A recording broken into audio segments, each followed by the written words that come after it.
안녕하십니까 형님들 누님들, 놀면서 돈 벌기 놀던 인사드리겠습니다. 오늘은요, 앞으로 1년 안에 부동산 폭등한다는 내용으로 해서 영상을 만들어 봤는데요. 만약에 안 한다, 만약에 폭등 1년 안에 안 한다, 그러면은 제 채널 폐쇄하겠습니다. 제 채널 폐쇄하고 제 유튜브 영상 다 내리겠습니다. 공약을 이렇게 걸었는데 한번 저 믿어 보시죠.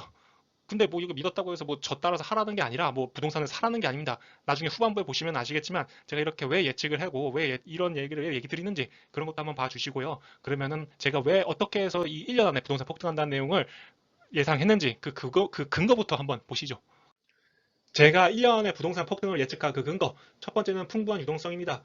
기존에도 유동성이 풍부했잖아요. 서브프라임 사태 때 미국 같은 경우에는 달러를 헬리콥터 머니라 그래서 달러를 헬리콥터에서 마구 뿌려대듯이 공급을 했죠. 그런데 코로나 사태가 터지면서 미국은 더 많은 달러를 공급했어요. 유동성이 풍부하다는 것은 전 세계적으로 공통적인 현상이잖아요. 미국뿐만 아니라 저희 나라도 또 뭐 유럽이라도 전 세계적으로 달러를 원화를 엔화를 모두 다 이런 국민들에게 직접적인 공급을 하는 나라들이 많았기 때문에 이런 유동성이 풍부한 것은 전 세계적인 현상이잖아요. 그래서 이러한 전 세계적인 풍부한 유동성이 결국에는 실물 자산으로 흘러가서 자산 인플레이션 현상이 나타날 것 같다는 게 제 생각이고요. 두 번째는 지속적인 저금리입니다.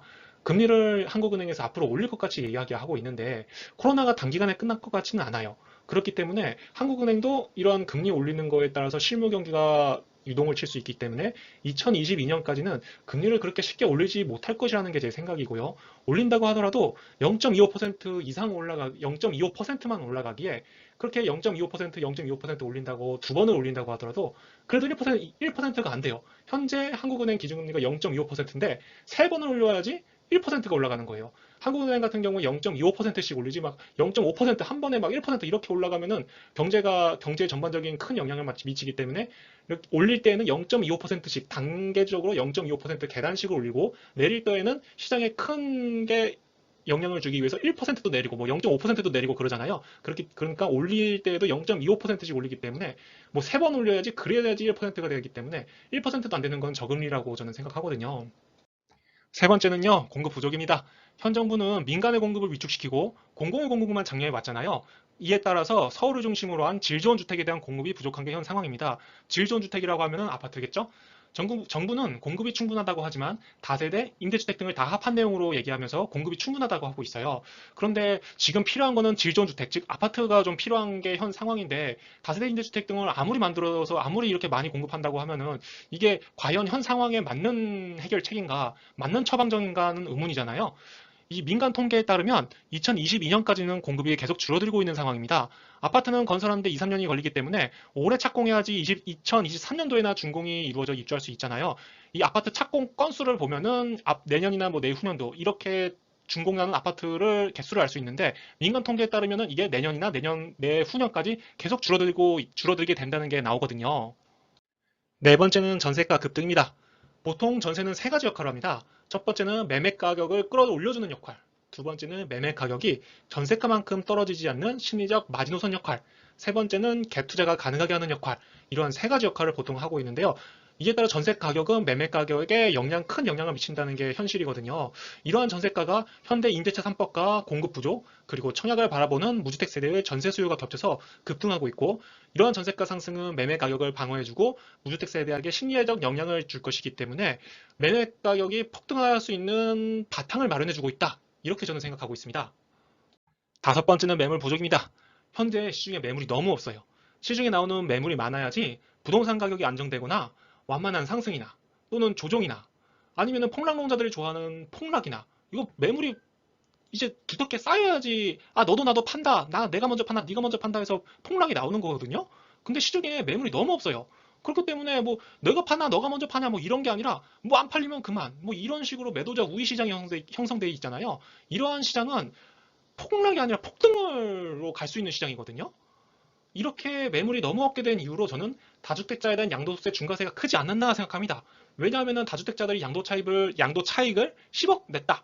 그러면 현재 양도소득세 중과세로 따라서 70%, 80%를 세금을 내야 되거든요. 그럼 10억에 70%, 80% 하면은 7억, 8억을 세금을 내야 됩니다.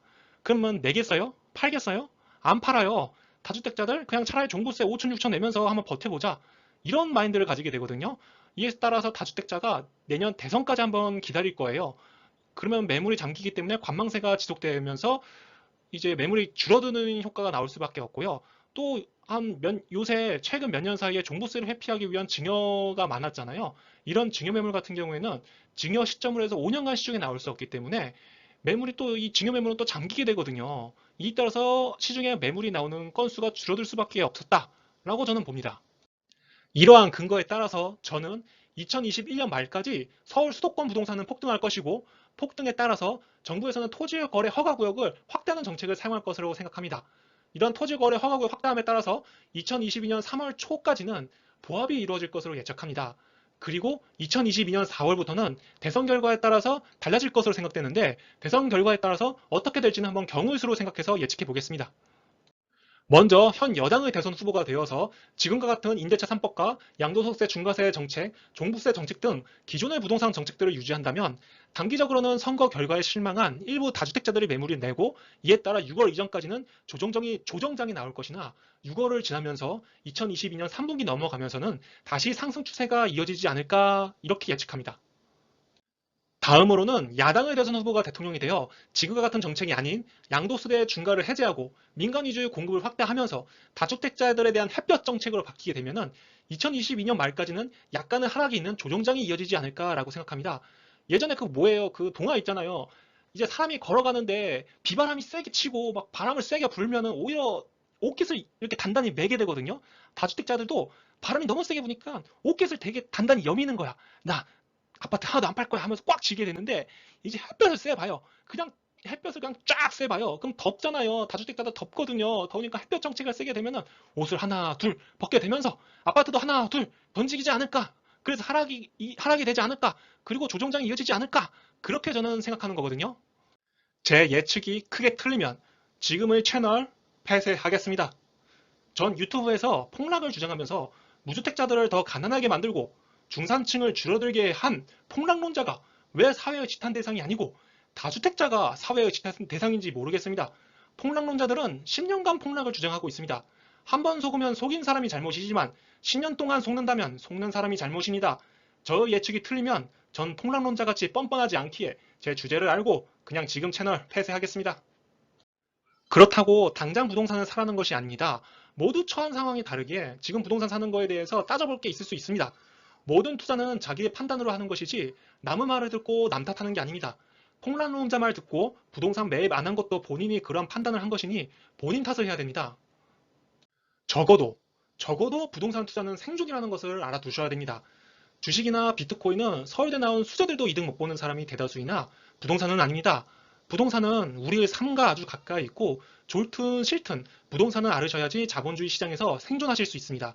준비가 안 되어 있으면 기회가 온 것인지도 모릅니다.